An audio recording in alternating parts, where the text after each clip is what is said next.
अस्सलाम वालेकुम दोस्तों, पीके मेगा कहानी चैनल से आपको खुशामदीद कहते हैं।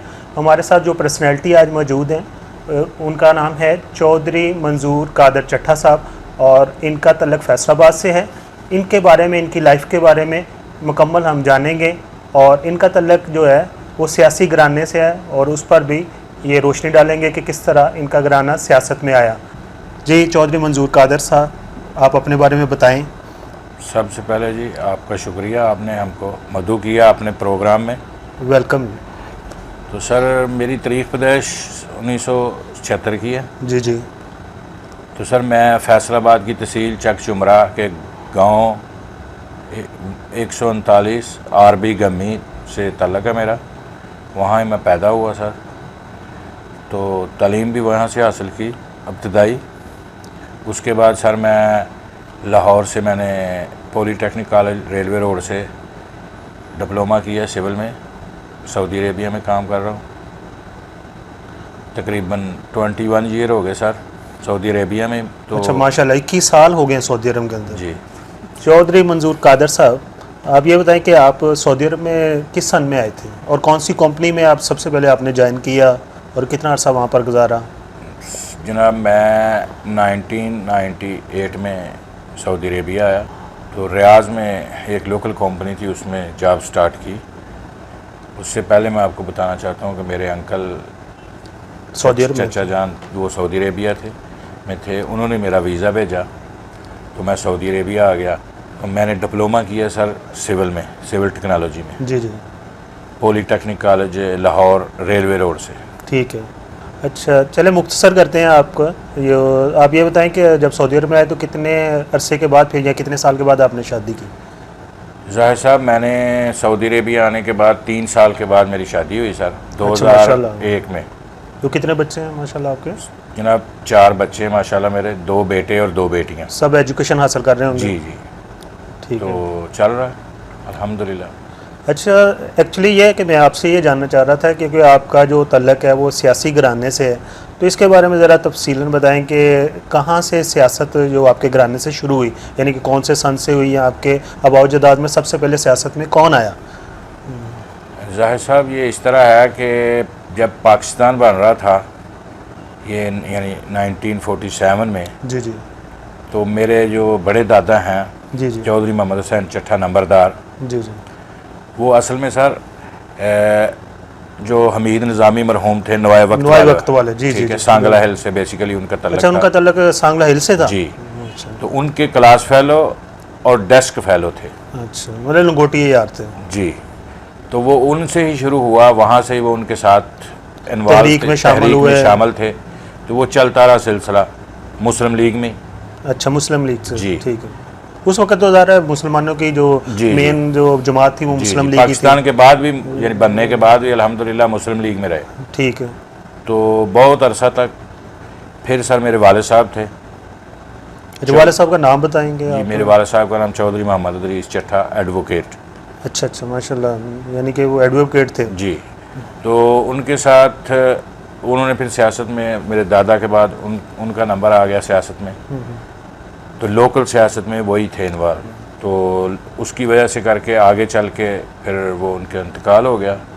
तो उसके बाद हमने अल्हम्दुलिल्लाह उसको अच्छा चलाया जी। आप अपने घराने में मतलब सबसे बड़े हैं? मतलब अपने? जी, मैं अपने भाइयों में सबसे बड़ा हूँ। अच्छा, तो मुख्तसर बताएंगे कि आपके दूसरे कितने भाई हैं और वो क्या क्या करते हैं? मतलब सर हम 5 भाई हैं। जी जी। तो बड़ा मैं हूँ, मेरे से छोटा है अरमान अदरीस चट्ठा। जी जी। वो एडवोकेट है वो भी, और बिज़नेस भी करता है, सोशल वर्कर भी है। उससे छोटा है अमैर उस्मान, वो भी बिज़नेस में है, लोकल बिज़नेस जो भी होता है सर। उससे छोटा जो है वो भी पहले इधर थे, अभी हम पाकिस्तान में चले। जी, उधर शिफ्ट। आपने बताया था मुझे बैक स्टेज कि वो कोई स्कूल वगैरह या कॉलेज वगैरह आपका अपना है, वो भी चलाते हैं? जी सर, वो बहुत पुराना सर मेरे वाले साहब ने शुरू किया था, उसी को हमने अपग्रेड किया। ये कौन से शहर में है? जुमरा में या सांगला में? सांगला हिल में सर। सांगला हिल में सर IPS कॉलेज के नाम से, और स्कूल चिल्ड्रन एकेडमिक सेंटर। तो उनके साथ वो भी कर रहे हैं, और सियासत में भी हैं। छोटा भाई मेरा अरसलान सूबाई असम्बली के उम्मीदवार था, तो टिकट नहीं मिल सका। 8 हल्का फैसलाबाद से। तो किसके लिए अप्लाई किया था, कौन सी जमात के लिए आप लोगों ने? तहरीक इंसाफ में। तहरीक इंसाफ में तकरीबन पिछले 12 साल से हैं। माशाल्लाह। अभी मैं आपसे ये पूछना चाहता हूँ कि आपकी जो फैमिली है वो मुस्लिम लीग से तहरीक इंसाफ में क्यों आई? सर सबसे पहले तो लोकल सियासत होती है, जो हमारे गांव की जो विलेज की सियासत है वो सिटी से मुख्तलिफ होती है। देखिए मैंने सुना है जो नंबरदार वगैरह होते हैं वो तो बड़ी पर्सनैलिटी और उनकी बड़ी वो गांव के अंदर एक नाम होता है, वो जिस तरफ कहते हैं गांव वाले उस तरफ चल पड़ते हैं। पुरानी बात है, अभी लोगों में अवेयरनेस आ गई। अच्छा ठीक है, ठीक है। तो वो पुरानी बात थी, लेकिन अल्हम्दुलिल्लाह हम ऐसे चक्कर में नहीं, क्योंकि सारे पढ़े लिखे लोग हैं, तो ऐसी बात नहीं है, वो बैकवर्ड एरिया में होता है। अच्छा अच्छा, नहीं माशाल्लाह आपने पुराने बताया वक्तों की आपकी बात। वो जी, सारी जी। फैमिली पढ़ी लिखी है, मतलब जी जी अल्हम्दुलिल्लाह। तो उस वजह से करके ये जो सारा चल रहा है, तो हम फिर तहरीक इंसाफ में आगे ज्वाइन कर लिए। क्वेश्चन ये था कि आप मुस्लिम लीग को क्यों छोड़ा? सर मुस्लिम लीग को छोड़ा इसलिए कि ये जो मुस्लिम लीग है, ये इसमें सब करप्शन ही करप्शन है। तो तहरीक इंसाफ में करप्शन नहीं है? नहीं सर, अभी तक तो कोई नहीं है। अभी आप देख रहे हैं कि 21 साल 22 साल की जदोजहद के बाद 10 साल हमको भी हो गए हैं, और अभी इमरान खान गवर्नमेंट में आए हैं, आज 9 महीने हो गए हैं, मुल्क को सीधा ही कर रहे हैं। अभी तक करप्शन या दूसरा ऐसा कोई स्कैंडल आपने देखा ही नहीं। लेकिन सोशल मीडिया पे देखा जाए तो वो तो कहते हैं जी कि सारे ही जो चोर लटेरे थे वो तहरीक इंसाफ में हैं। नहीं सर, वो या लीडर से फर्क पड़ता है कि अगर एक लीडर सच्चा है तो वो नीचे वालों को थोड़ा सीधा कर सकता है। जब लीडर सही होगा तो नीचे ऑटोमेटिकली कंट्रोल होगा। आप देखेंगे अभी थोड़ा बहुत काम डाउन अप डाउन होने लगा था। ये तो क्या नाम है, गुल जरताज गुल जो है? जी जी, नहीं सर वो इतना थोड़ा बहुत तो वो चलता छोटा है। सा है। अच्छा, ये इतना बड़ा इशू नहीं है जो हमारे सोशल मीडिया या मीडिया ने बना दिया है, क्योंकि इतना बड़ा नहीं है। लेकिन अखलाकियात में, सियासी अखलाकियात में तो जो आता ही है ना, वैसे भी ये नहीं होना चाहिए था, लेकिन चलें हो गया और उसको कंट्रोल भी कर लिया गया, ऐसी बात नहीं। लेकिन बाकी अगर और कोई होती तो उनके लिए ये जो चीज़ें हैं ना छोटी, ये तो बहुत छोटी चीज़ है। अगर आप देखें तो बहुत बड़े स्कैंडल हुए। वाट अपना जो साफ़ पानी कंपनियाँ उधर देखें जाके, सही कह रहे हैं। 20-20 लाख पे लोग जो 10,000 के मुलाजम नहीं रह काबिल नहीं है, उनको 15-15 लाख दिया और नवाजा गया। ये तो छोटी सी बात है जो आपने पकड़ा गया, यानी और फ़ौरन उसको हल कर लिया गया। अच्छा, मेरा तो ये क्वेश्चन है कि ये मैंने सुना है, मतलब है कि लोगों से, कि ये जो अभी 2019 का यानी कि रमज़ान गुज़रा है, तो रमज़ान में बिजली बंद नहीं हुई, जबकि अगर इसी को पिछले साल के साथ कंपेयर करते हैं तो बिजली भी बंद होती रही है और लोग गर्मी में काफ़ी ज़्यादा उनको प्रॉब्लम भी रही है रोज़े रखने में, और भी बड़े बिजली के साथ जो जुड़े हुए मसाइल होते हैं वो चीज़ें नहीं मिलती रहीं। तो आप लोगों ने क्या ऐसा मतलब तरीके इंसाफ ने किया कि वो उन्होंने शट डाउन होने ही नहीं दिया, पावर शट डाउन जो है? सर ये जो जब इमरान खान गवर्नमेंट में आए तो बहुत काम किया इन्होंने इस चीज़ पे, वाटर एंड पावर पे। ठीक है, उसको मैनेज किया गया। इससे पहले भी होता था, मैनेज नहीं होता था, इनसे कंट्रोल नहीं कर सकते थे ये, क्योंकि हर तरफ करप्शन थी, हर आदमी जो है वो अपने अपने चक्कर में था। इन्होंने मैनेज किया। ठीक है, अभी देखें आपके सामने जो है बिजली एक दिन नहीं गई पूरे रमज़ान में। आज ईद है माशाल्लाह पाकिस्तान में, आज भी बिजली नहीं गई, सिर्फ इस वजह से कि मैनेज किया है हर चीज़ को उन्होंने, कंट्रोल है। बिजली पहले भी थी, तो वो क्या जानबूझ के बिजली नहीं देते थे ताकि आवाम थोड़ा रोती रहे, यानी बस यही समझ लें, हम तो यही कह सकते हैं। क्योंकि अभी कैसे हो गया 9 महीने में कि हर चीज़, जो पहली दफ़ा गर्मियाँ आई ना, पहली गर्मियाँ इमरान खान की गवर्नमेंट में, तो उन्होंने मैनेज किया। सही। तो आप तहरीक इंसाफ को कैसे देखते हैं, मतलब ये कि अगले 5 सालों में ये दोबारा आएगी या नहीं आएगी? सर हमने सारे देख लिए, पीपल्स पार्टी को भी आपने देख लिया। हमने 1988 से मेरे सर सियासी शऊर है, मुझे पता है 88 यानी ज़ियाउल हक के आमरीत के बाद 88 से लेके अप टू नाउ। लेकिन लोग तो कहते हैं ज़ियाउल हक का पीरियड बड़ा अच्छा है। बहुत अच्छा होता है सर, लेकिन डिक्टेटर जो है डिक्टेटर वो जिस दिन आया था उस दिन भी 11 रुपए किलो घी था, जिस दिन गया उस दिन भी 11 रुपए किलो घी था। सर आवाम को तो चीज़ें सस्ती चाहिए। नहीं, अगर आप ये कहते हैं तो मुशर्रफ जिस दिन आया था उस दिन भी 60 रुपये का डॉलर था, जिस दिन गया उस दिन भी 60 रुपये का डॉलर था। ठीक है, ऐसी बात नहीं है, वो मैनेज किया था जैसे इन्होंने मैनेज किया। अभी 32 अरब डॉलर फेंक दिया, बाहर से कर्जे ले ले के मार्केट में डॉलर खरीद लिए और वही हो गया, मुल्क का बेड़ा गर्क हो गया। ये मसनूई तरीके होते हैं, ऐसी बातें जो है ये अभी हर एक को शऊर है। मतलब हिडन चीज़ें थी जो सामने नहीं आ रही थी। जी, सही। लोग बहुत तकलीफ़ में हैं, हम भी तकलीफ़ में हैं, हम भी एक मिडिल क्लास घराने से ताल्लुक़ रखते हैं। ये नहीं है कि हम बहुत अमीर आदमी हैं और हमको नहीं है पता। हमको पता क्या रेट चल रहा है दाल का, या आज से 10 दिन पहले क्या था या महीना पहले क्या था, ऐसी बात नहीं है। सही। तो ये मैं आपको सिर्फ ये बता रहा था कि 88 से लेके अभी तक जितनी गवर्नमेंटें आई हैं मुझे उनका सारा पता इल्म है। तो आप उनसे जब कंपेयर करते हैं तहरीक इंसाफ को तो ये आपको बेहतर लगती है? सर अभी तक इसका नतीजा सर अभी 2 साल 3 साल दें ना उनको, 5 साल दें उसको। इमरान को 5 साल आगे आपने दिया, 5 साल जरदारी साहब को, पीपल्स पार्टी को 5 साल आपने दे दिया, नवाज लीग को। ठीक है, अभी 5 साल दें इसको, फिर देखें, फिर नतीजा निकलेगा। अभी कैसे कर सकते हैं आप? चले, एक फ़नी सी बात आती है, जब शादी होती है तो उसके बाद भी लोग तवक्का रखते हैं कि बच्चा साल के बाद ही पैदा होगा, उससे पहले तो नहीं हो सकता। बिल्कुल। तो है कि इसी तरह जब हुकूमत आती है तो शुरू में तो वो अपनी चीज़ें देखती है कि किस तरह उन्होंने चलना है, क्या करना है, और ये कि उसके बाद ही पता चलता है। तो आप क्या समझते हैं कि लोगों को 5 साल देने चाहिए और उसके बाद डिसाइड करना चाहिए? बिल्कुल सर, बिल्कुल 5 साल उनको देना चाहिए। ये जो शोर कर रहे हैं ये सब अपनी करप्शन के चक्कर में है, जो इन्होंने लूटा है। इमरान खान ने ना लूटा है ना लूटेगा, ना वो डरता है ना डरेगा, चाहे जो मर्जी हो जाए। सही। ठीक है सर। उसके अलावा ये जो बाकी ये सियासत चलती रहती है, आपको पता है हमारी सियासत जो है वो, पाकिस्तान की सियासत जो है वो सियासत नहीं है, सियासत इबादत है अगर की जाए तो, अवाम के लिए। अवाम के लिए।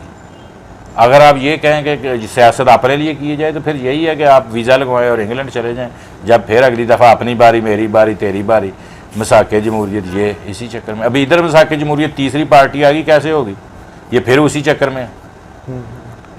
यानी कि आप कह रहे हैं कि पीपल पार्टी और नून लीग वाले जो आपस में मिल गए हैं, जी जी, और कि इमरान के एंटी वो खड़े हो गए हैं, तो ये कि वो यही चाह रहे हैं कि अपनी बारियां लेते जाएं और इस बंदे को आगे नहीं आने दें।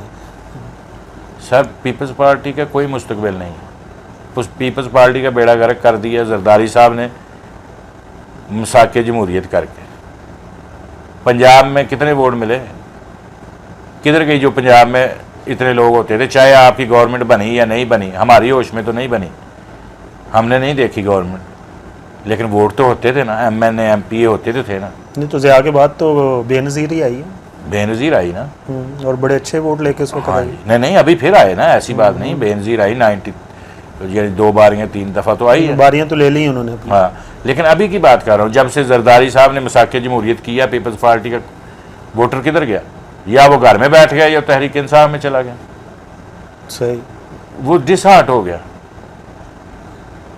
आप कैसे कह सकते हैं कि इनको लोग दोबारा फिर इलेक्ट करेंगे? आप देखें ना सामने, आप करप्शन देखें उनकी, कि पीर साहब जो वज़ीर आज़म बनाए गए थे, सैयद यूसुफ रज़ा गिलानी साहब, वो जो तुर्की से जो हार आया था, इस कदर तो था कि जितने मर्जी चढ़ावे चढ़ा दो इधर, ये पीर साहब को कोई फ़र्क नहीं पड़ता, बस आने दो। वो करप्शन ले के बैठ गए। वो हार तो उनकी अहलिया ने संभाला था ना, उसमें गिलानी संभाला साहब या नहीं, जिसने भी संभाला था तो था, यानी वो पूरी दुनिया में पाकिस्तान का नाम रोशन हो गया। रोशन किया, यही समझ लें। ना कटवाई। और पीपल्स पार्टी के जो अच्छे लोग हैं उन्होंने भी इसको कहा कि ये गलत हुआ। दूसरी बात यह है कि मैंने जो 10 साल में सियासत में झूठ देखा है, पहली दफ़ा देखा है, जो वज़ीर इत्तलात या कानून या जो भी होते हैं, पहली दफ़ा झूठ देखा है, जो झूठ बोलते हैं बार बार आके कि आज ये हो गया, और कैसे उसको झूठ को कवर अप करते हैं। लेकिन जो शऊर रखने वाला आदमी, उसको पता होता है कि ये झूठ बोल रहा है। ये सिर्फ पिछले 10 साल में हुआ सियासत में, पूरी दुनिया में कहीं नहीं होता कि कोई आदमी आके झूठ बोले हुकूमत का। ये कहते हैं पाकिस्तान में तेल नहीं निकला और अपोजिशन खुश हो रही है, तो इसमें क्यों खुश हो रही है? अगर तेल नहीं निकला तो अगर वो अवाम का ही भला चाहते हैं तो उनको खुश तो नहीं होना चाहिए था? सर आप देखें ये कि ये जो तेल निकलना या ना निकलना, ये हर गवर्नमेंट जो है उसके ये प्रोजेक्ट होते हैं। ये पूरी दुनिया में चलते हैं, चाहे अमेरिका हो या सऊदी अरेबिया हो या पाकिस्तान हो, ये चलते रहते हैं। ठीक है, जब ये चलते रहते हैं तो ये ज़रूरी नहीं है कि ये कंपनी आ गई, 20 कंपनियां और भी लगी हुई हैं। ठीक है, यानी कि एक कंपनी का फेलियर तो नहीं कह सकते कि ये फेलियर हो ये गया। आपका मेरा शोबा है ये सर और सिविल का है, आपको पता होना चाहिए कि ये तेल निकलना या ना निकलना एक अलहदा टॉपिक है, लेकिन ड्रिलिंग तो करनी है ना। अगर निकला है तो ठीक है, नहीं निकला तो अल्लाह हाफिज़। ठीक हो, अगर निकल आता तो वो कहते ये हमने शुरू किया था, अभी नहीं निकला तब कहते पैसे ज़ाया हो गए। तो ये पिछले 70 साल से ऐसे ही हो रहा है। जिधर से कितनी कंपनियां लगी हुई हैं, हर साल काम कर रही, लोकल भी हैं, फॉरेन भी हैं। ये कंपनी आई, इसने काम शुरू किया, उम्मीद थी, अभी भी उम्मीद है, ज़रूरी नहीं बहुत सारे इलाके और जगह किसी और जगह से निकल आएगा।